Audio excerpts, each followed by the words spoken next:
नमस्कार, सुप्रभात, good morning. मी दीपक पळसुले. सातबाराच्या बातम्यांमध्ये आपल्या सगळ्यांचं स्वागत. शेतीविषयक घडामोडींचा घेऊया सविस्तर आढावा.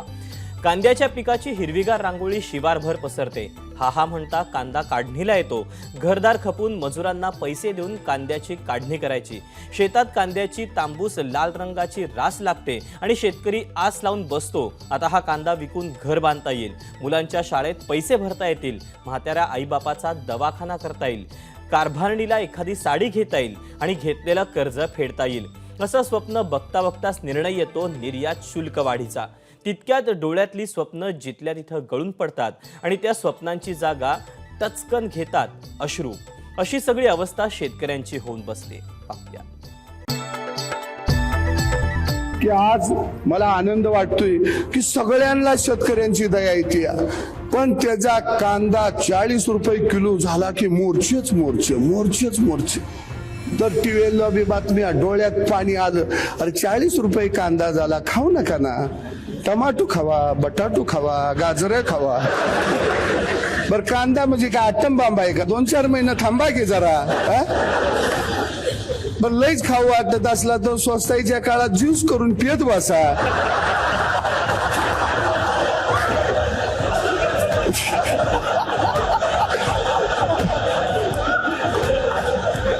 म्हणजे सिनेमाचं तिकीट मल्टिप्लेक्स टाकीमध्ये 500 रुपयाचं घेते ती, आणि कांदा 40 रुपये झाला की म्हणते ती बजेट कोलमाडलं. काय कोलमाडते? म्हणजे इकडे शेतकरी कोलमाडला या, त्याच्याकडे कोण बघायलाच तयार नाही, वळून सुद्धा कोण बघत. वरकरणी सदाभाऊंचं भाषण हे विनोदी वाटेल, पण त्यामागची शेतकऱ्याची तळमळ विषण्ण करणारी. आज राज्यभरातल्या बाजार समित्यांमध्ये शेतकऱ्याचा हाच आक्रोश दिसला. कांद्यावरच्या निर्यात शुल्काविरोधात शेतकऱ्यांनी बाजार बंद पाडले आणि सरकारला सवाल विचारले.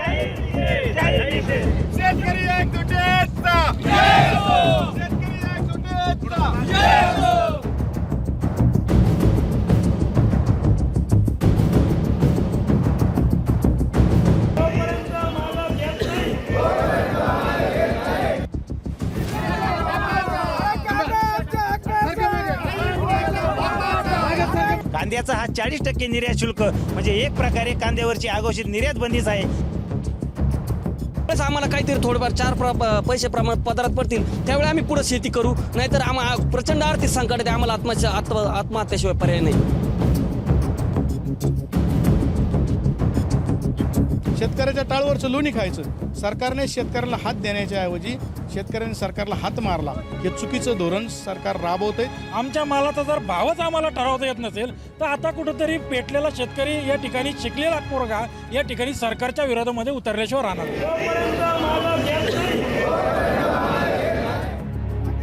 एकीकडे शेतकऱ्यांचा असा आक्रोश असताना तो शमवण्याचा प्रयत्न ज्यांनी करायला पाहिजे ते काय करताय, तर त्यांच्यातच समन्वय नसल्याचं दिसतंय. कारण राज्यातले नेते निर्यात शुल्कातली वाढ अन्यायकारक असल्याचं म्हणतायत, तर केंद्रातले नेते हा निर्णय शेतकऱ्यांच्या फायद्याचा असल्याचा दावा करतात. कांद्याचे जे आहे निर्यातीवर काही मोठा टॅक्स लावल्यामुळं निर्यातीवर परिणाम होणार, आणि निर्यातीवर परिणाम झाला तर साहजिकच आहे कांद्याचे भाव जे आहेत पडायला सुद्धा सुरुवात झालेली आहे. मला वाटतं स्पर्धा झाली की भाव चांगला मिळतो, आणि आजही तोच आमचा हेतू आहे की स्पर्धा झाली पाहिजे, आणि हा स्पर्धात्मक त्या दृष्टीनेच शेतकऱ्याचा फायदा होणार आहे. आणि म्हणून माझं म्हणणं आहे की स्पर्धा टिकली पाहिजे. अर्थात केंद्र आणि राज्यातल्या याच विसंवादामुळे विरोधकांना आयती संधी मिळाली. पण आमचा जो खरीददार आहे ना, दुकानात जाऊन वस्तू विकत घेतो, तो जिवंत राहायला पाहिजे, कारण तो आमचा वोटर आहे. शेतकरी मेला तर मेला. महागाई नियंत्रणाच्या नावाखाली जर असं काही करणार असेल तर सर्वसामान्य शेतकऱ्याचा याला ठाम विरोध आहे.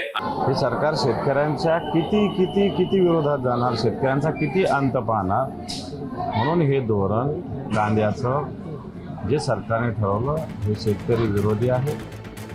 विशेषतः नाशिक जिल्ह्यातल्या बाजारांमध्ये आजचा संपाचा मोठा परिणाम दिसला, पण त्याचा थेट परिणाम उद्या किरकोळ बाजारांवर होणार आहे.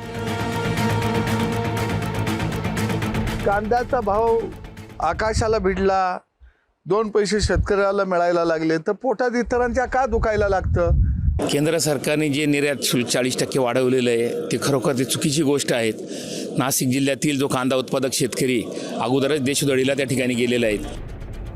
काळ्या भोर मातीत कुठे आडवी नांगरणी करायची, कुळवाच्या पाळ्या द्यायच्या, ढेकळांची माती करायची आणि वाफे आणि सरी पाडून मग कांद्याची लागवड करायची. याच कांद्याच्या लागवडीसाठी कर्ज घ्यायची, उसणवाऱ्या करायच्या. कांदा तरारून आला की त्या जोरावर स्वप्न बघायची आणि कांदा विकायला आला की सरकार निर्यात शुल्क वाढीचा खोडा घालणार. शेतीसारखा आतबट्ट्याचा व्यवहार शोधूनही सापडणार नाही. ब्युरो रिपोर्ट, एबीपी माझा.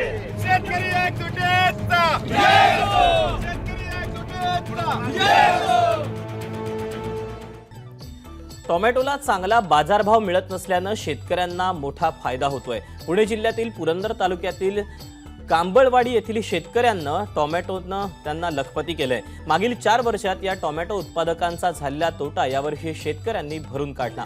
यावर्षी टोमॅटोला विक्रमी भाव मिळाल्याची माहिती शेतकऱ्यांनी दिली आहे. पाहूया या रिपोर्टमधून.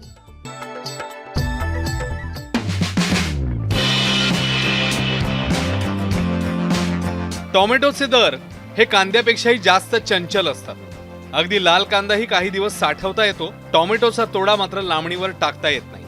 टोमॅटो पक्के होऊ लागले की एकतर तोडून विक्री करावी लागते अथवा त्याचं खत करावं लागतं. अशातच सध्या टोमॅटोला विक्रमी दर मिळतोय. पुणे जिल्ह्यातील पुरंदर तालुक्यातील कांबळवाडी येथील शेतकऱ्यांना टोमॅटोने लखपती केलंय. मागील 4 वर्षात या टोमॅटो उत्पादकांचा झालेला तोटा यावर्षी शेतकऱ्यांनी भरून काढला. यावर्षी टोमॅटोला विक्रमी भाव मिळाल्याची माहिती शेतकऱ्यांनी दिली आहे. मी यावर्षी 2023 साली 1.25 एकरमध्ये आर्यमान व्हरायटीची लागवड केली. तर त्या लागवड खर्च पूर्ण 2 लाख रुपये आला आणि यावर्षी बाजार चांगल्या पद्धतीने राहिल्यामुळे मला चांगल्या पद्धतीचा फायदा झाला. 22 टन माझ्या 1.25 एकरातून 30 किलोचे कॅरेट 22 टन असे पद्धतीने निघले. त्यापासून उत्पन्न मला 20 लाख रुपये झाले. अजून माझ्या टोमॅटोवर 400-500 कॅरेट इतका माल निघेल इतका माल आहे. अजून अपेक्षित उत्पन्न 4 ते 5 लाख रुपये, 25 लाखावर माझा यावर्षीचा टोमॅटोतून उत्पन्न निघेल. साधारण 2 ते 4 हजार रुपये असा एका टोमॅटोच्या कॅरेटला भाव मिळालाय. त्यामुळे पुरंदरमधील छोट्याशा कांबळवाडीतील 2 शेतकरी लखपती झाले. त्यांना आतापर्यंत एकरी 20 लाख रुपयांचं विक्रमी उत्पन्न मिळालंय. अरविंद काळभोर यांनी मे महिन्यात साधारण 1.25 एकर क्षेत्रावर टोमॅटोची लागवड केली. यंदा पाऊस कमी आणि टोमॅटोची आवक कमी असल्यानं त्यांना बाजारात चांगला भाव मिळालाय. काळभोर यांना आतापर्यंत 15 लाख रुपयांचं उत्पन्न मिळालंय. तर यापुढे त्यांना आणखी 4 ते 5 लाख रुपये उत्पन्न मिळेल असा अंदाज त्यांनी व्यक्त केलाय. आजच्या या परिस्थितीत एक चांगला होप शेतकऱ्यांच्या समोर उभा राहिलाय की चला ह्या वर्षी पैसे झालेले आहेत. कुठून ना कुठून विविध प्रकारची पिकं घेतली जातात. जर नाही कांद्यात पैसे झाले तर कोबीत होतात, काकडीत होतात. परंतु कष्टाचं जर कॅल्क्युलेशन केलं त्याच्या तर वर्षभर त्याला ते कष्ट त्या ठिकाणी करावे लागतात आणि त्यानंतर 4 पैसे मिळतात. परंतु यावर्षी आनंदाचं वातावरण आहे. टोमॅटोचे पैसे झालेत, सगळ्याच शेतकऱ्यांना आनंद आहे. ज्यांचे नव्हते त्यांनाही आहे, होते त्यांनाही आहे. परंतु हा आनंद साजरा करत असताना शेतकऱ्याच्या ज्यावेळी मालाला बाजारभाव नसतो त्यावेळी सुद्धा ग्राहकांनी सगळ्या शेतकऱ्याचा विचार केला पाहिजे. अरविंद काळभोर आणि स्वप्नील काळभोर या दोघांची जमीन डोंगराच्या अगदी कडेला आहे. त्यामुळे उन्हाळ्यात या भागात पाणीच नसतं. पण या दोघांनीही शासनाच्या शेततळ्याच्या योजनेचा लाभ घेतला. आपल्या शेतात शेततळं तयार केलं. यातून ठिबक सिंचनचा वापर करून 5 एकर क्षेत्र बागायत केलं. यावर्षीच्या मिळालेल्या टोमॅटोच्या उत्पन्नातून त्यांचा हा खर्च वसूल झालाय. टोमॅटोचे भाव वाढल्यावर सरकारने या भावावर नियंत्रण आणण्याचा प्रयत्न केलाय. सध्या नेपाळमधून टोमॅटोची आयात केली जाते. त्यामुळे आता टोमॅटोच्या दरात घसरण झाल्याचं पाहायला मिळतं. त्यामुळे टोमॅटोचे भाव पडतात त्यावेळी सरकार कुठे जातं असा सवाल स्वप्नील काळभोर यांनी केलाय. मागचे 4 वर्ष लागोपाठ मी 1.25 एकरामध्ये याच प्लॉटमध्ये लागण करत होतो. तर बाजार तोडणीला आलेले टोमॅटो आमचे बाजारच नसायचे. 50-60 रुपये कॅरेटने मागच्या 4 वर्षात टोमॅटो विकलेले आहेत आम्ही. तर प्रत्येक वर्षी टोमॅटोला मला 2 लाख ते 2.5 लाख रुपये एकरी खर्च येतो. तर ते लागोपाठ 4 वर्ष असं 10 लाख रुपये माझा 4 वर्षात तोटा झालेला आहे. खूप मोठ्या प्रमाणात नुकसान झालेलं आहे शेतीचं. टोमॅटो असे रस्त्यावर फेकून दिले गेल्या वर्षी आम्ही.